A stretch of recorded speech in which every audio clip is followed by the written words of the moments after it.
Hello everyone, today I will take up the next part of coordination chemistry, that is Sidgwick theory and isomerism in coordination compounds.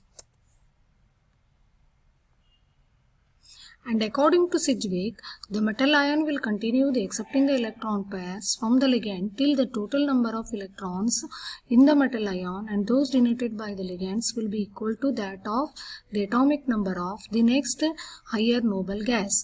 This total number of electron is called effective atomic number or EAN of the metal.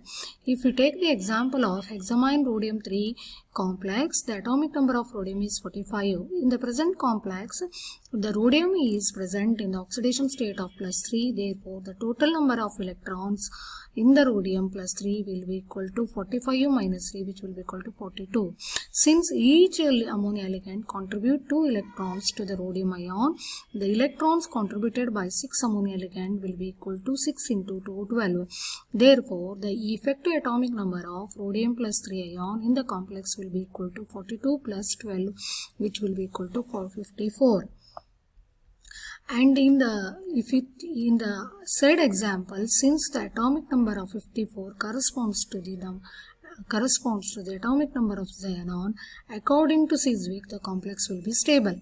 Though EAN rule is applicable in many cases, there are some examples which will not obey EAN rule. So that is the main drawback of this theory. Let us apply this concept to some more complexes like ferrocyanide complex and ferricyanide complex. If we take the example of ferrocyanide complex, wherein the oxidation state of Fe in FeCN6 minus 4, which will be equal to +2, the number of electrons in iron is 26. Therefore, the total number of electrons in Fe plus 2 of the complex will be 26 minus 2, which is 24. Therefore, the number of electrons donated by 6 cyanide ligand will be equal to 6 into 2, 12.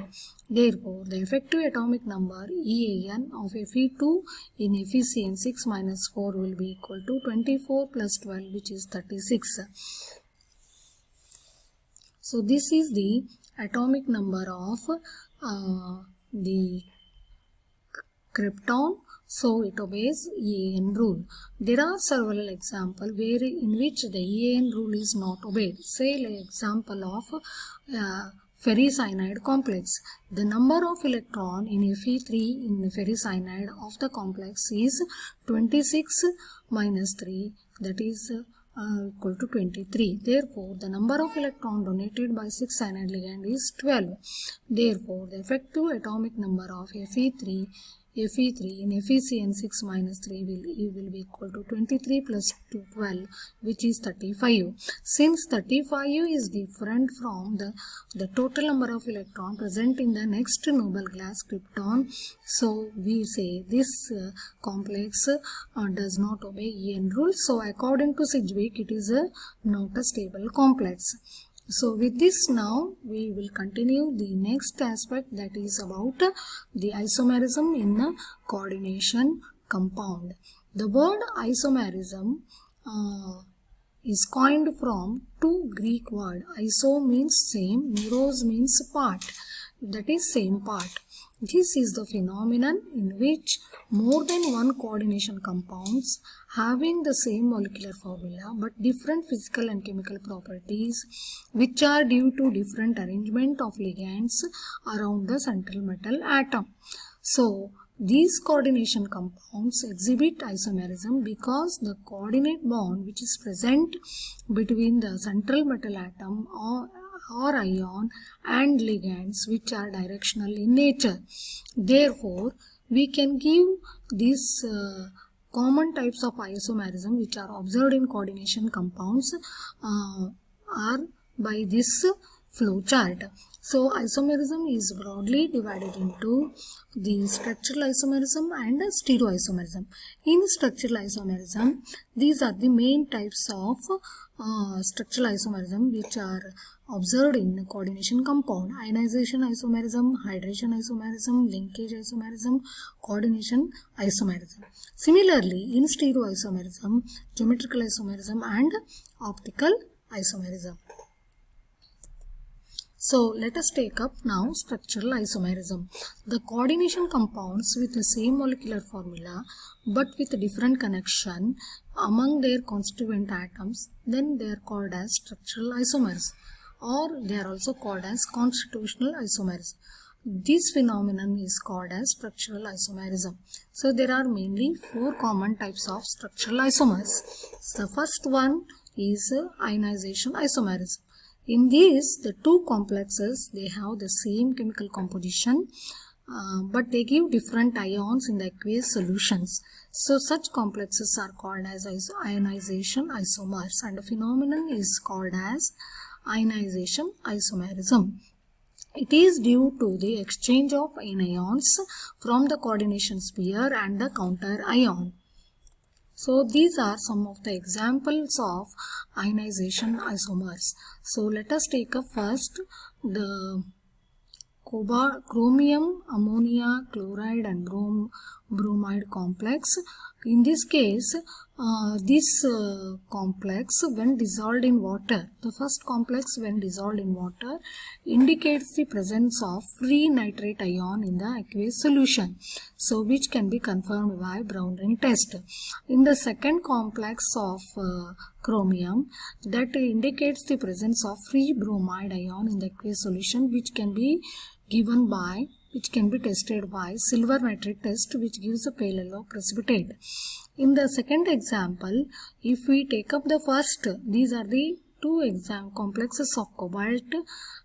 In the first complex indicates the presence of free sulfate ion, which is confirmed by barium chloride test with white precipitate, whereas in the second complex of cobalt, which indicates the presence of free bromide ion in aqueous solution, which is again confirmed by silver nitrate test, which gives a pale yellow precipitate.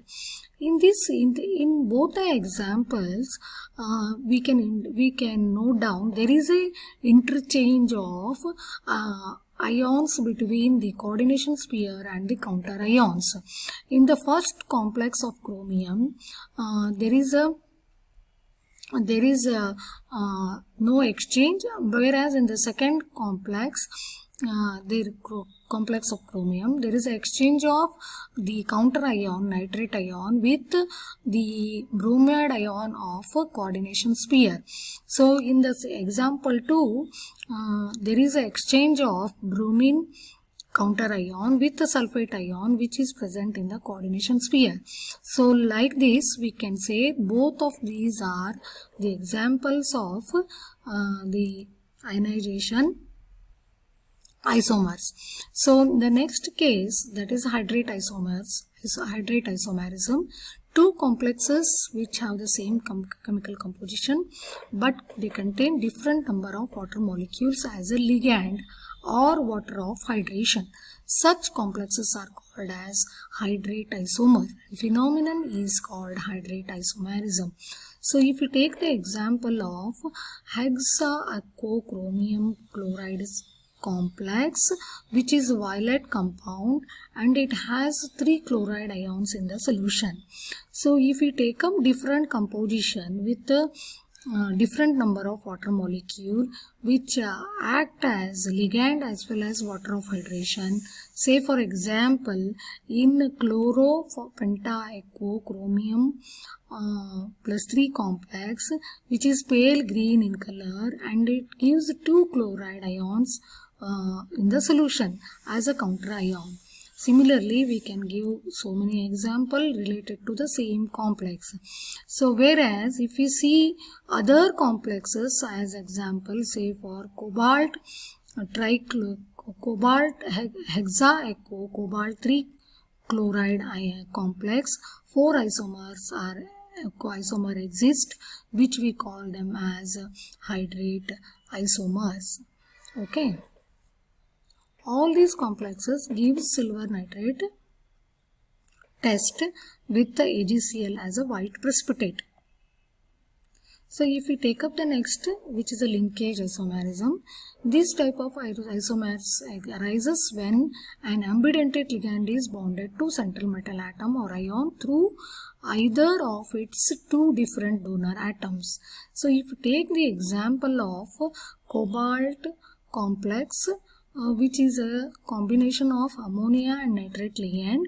So the nitrate ion is bound to the central metal atom, that is cobalt plus 3, through nitrogen in one complex and through oxygen in the another complex. Similar examples you can give so many, like in case of potassium ferrocyanide complex, wherein it can coordinate either with C or through nitrogen, etc. So if we take the last type of structural isomerism, that is coordination isomerism, which arises in coordination compound having both cation and anion simple complex ions.